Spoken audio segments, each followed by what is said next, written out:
करते हैं हमारा next topic common infectional diseases में वायरल डिसीजेस। वायरल डिसीजेस ऐसी टाइप की डिसीजेस होती है जो कि फॉलोइंग डिफरेंट वायरसेस के कारण हो। जैसे कि एक सिंपल सा एग्जांपल ले लो, कॉमन कोल्ड। इसके अलावा भी और क्या क्या इसके बेस्ट एग्जांपल है, चिकनगुनिया हो गया, डेंगू हो गया। तो ये सारे के सारे डिसीजेस है जो कि किसी ना किसी स्टेट में वायरसेस के कारण ही स्प्रेड होते हैं।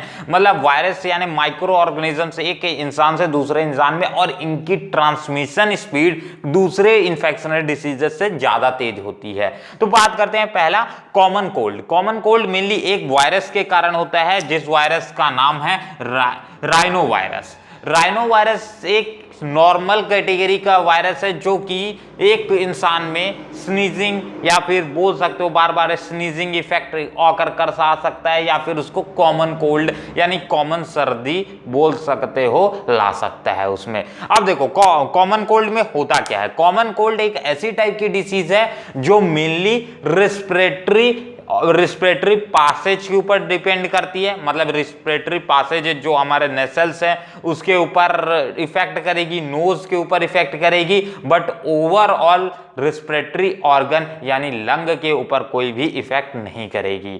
ठीक, ये इसका यही मेन फायदा है कि जैसे हमने इससे पहले निमोनिया के बारे में पढ़ा था, तो निमोनिया डायरेक्टली लंग के ऊपर इफेक्ट करता है, बट यहाँ ऐसा नहीं होता है। कॉमन कोल्ड आपके नोज के ऊपर, नोज को जाम कर देगी, नोज को ब्लॉकेज कर देगी, और दूसरा पासेज जो जहां से एयर जाती है उसके ऊपर इफेक्ट करेगी, बट लंग के ऊपर बिल्कुल इफेक्ट नहीं करेगी। तो ये कॉमन कोल्ड की खासियत है। अब कॉमन कोल्ड में आखिरकार क्या क्या होता है, देखो कॉमन कोल्ड एक ऐसी टाइप की डिजीज है जिसमें ये बहुत ज्यादा हाईली रेट से स्प्रेड होती है उसके आसपास जो इंडिविजुअल्स होगा।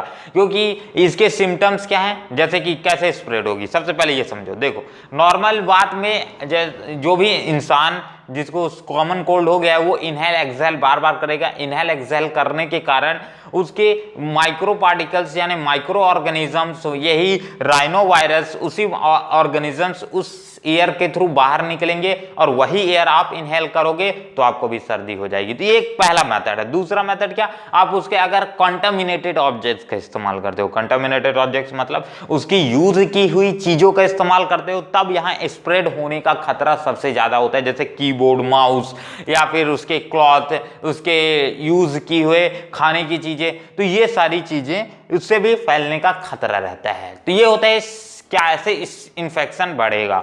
अब नेक्स्ट पॉइंट आता है आपके दिमाग में कि इसके क्या क्या सिम्टम्स है। तो नॉर्मल सर्दी सबको है, सबको पता है क्या क्या सिम्टम्स होता है। पहला तो हेडेक होता है, दूसरा म्यूकस, एक्सेस म्यूकस प्रोडक्शन होता है, बार बार थूकने का मन करता है। तीसरी बात है प्रॉपर बॉडी कंट्रोल नहीं रहता है। ठीक है, चौथी बात वीकनेस फील होता है।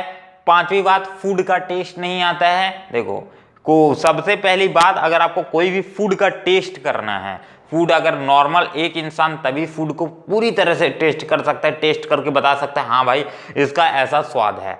अभी भी 100% तभी बता सकता है अगर वो उसको खाए भी, ठीक है, और दूसरी बात वो उसको स्मेल भी करे। तो अगर आप खाते हो खाना और उसको स्मेल नहीं करते तो आप उसकी कभी भी करेक्ट वैल्यू में नहीं बता सकते कि कितना टेस्टी है खाना या टेस्टी नहीं है। ठीक है, खाना टेस्ट है या टेस्टी नहीं है वही बता सकता है जो उसे स्मेल भी करे। ठीक, तो स्मेलिंग का भी एक फायदा रहता है जो दिमाग को सेंस करता है कि हाँ खाना टेस्टी है। ठीक, इसके बाद ये भी एक फायदा है। तो चलो, तो ये कॉमन कोल्ड होने से टेस्ट नहीं आता खाने में। और दूसरी बात क्या लिक्विड प्रोड्यूस होता है। ठीक है, जो प्रोड्यूस होता है लिक्विड वो भी एक टाइप का म्यूकस ही है। तो जनरली म्यूकस क्या आप बोल रहे होगे, सोचोगे म्यूकस कैसे प्रेजेंट है हमारे नोज में। तो नोज में भी म्यूकस प्रेजेंट रहता है। ये एक टाइप के जो भी एयर आप इनहेल करते हो उसको सॉफ्टनेस या फिर उसको इजीली फ्लो करने में मदद करता है। क्योंकि अगर आपका नोज एकदम ड्राई रहेगा तो आप सांस लोगे तो आपकी स्किन अंदर की बहुत ज्यादा पतली रहती है, तो उसमें अगर इनहेल एक्सहेल बार बार होगी और बाहर की एयर तो बहुत ज्यादा हाईली पॉल्यूटेड है, कंसंट्रेटेड भी, तो उसके कारण आपको बहुत जलन होने लगेगी। इसी कारण म्यूकस प्रेजेंट रहता है जो आपको उस टेम्परेचर को मैनेज करने में मदद करता है। तो ये भी एक फायदा है म्यूकस का ओवरऑल। तो वही म्यूकस की फर्दर लिक्विड के फॉर्म में प्रोडक्शन होने लगती है। तो ये होता है सर्दी के सिम्टम्स, ठीक, कॉमन कोल्ड के सिम्टम्स। अब कॉमन कोल्ड बहुत पुरानी बीमारी है। अब ये किससे फैली ये ना आप मेरे को पता है ना आपको पता है, ठीक है। चलो, तो ये कॉमन कोल्ड बहुत पुरानी बीमारी है और इसके इलाज डॉक्टर के पास ही जाओ, हम तो सिर्फ पढ़ने आए हैं। इलाज क्या है? इलाज खाओ, गोली खाओ, दवाई खाओ, इसके बाद विक्स इनहेलर, चलो डिफरेंट टाइप्स के। तो ये हो जाएगा कॉमन डिसीज या वायरल डिसीजेस की हमने बात की। कॉमन कोल्ड कैसे स्प्रेड होता है किसी भी इंडिविजुअल से, या कॉमन कोल्ड कैसे आप रोक सकते हो एक इंडिविजुअल से दूसरे इंडिविजुअल्स में।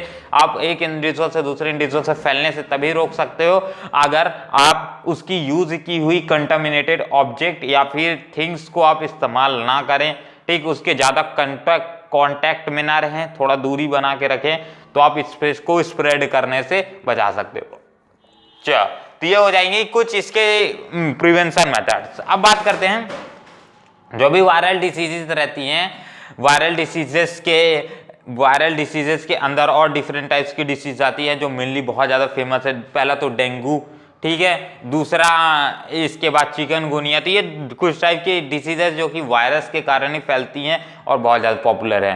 तो फिलहाल इस वीडियो के लिए इतना ही और मिलते हैं अगले वीडियो पे, जहां हम स्टार्ट करेंगे इस चीज़ का नेक्स्ट टॉपिक, मलेरिया, जो काफ़ी लोगों को हुआ होगा या फिर काफ़ी लोग उसके बारे में जानना चाहते होंगे और कैसे आप उससे होने से बच सकते हो, किसको होगा तो क्या प्रॉब्लम होगी, कैसे वो फैलता है, सारी की सारी बातें। तो मिलते हैं अगले वीडियो, तब तक के लिए अपना ध्यान रखिए। जय हिंद, जय भारत।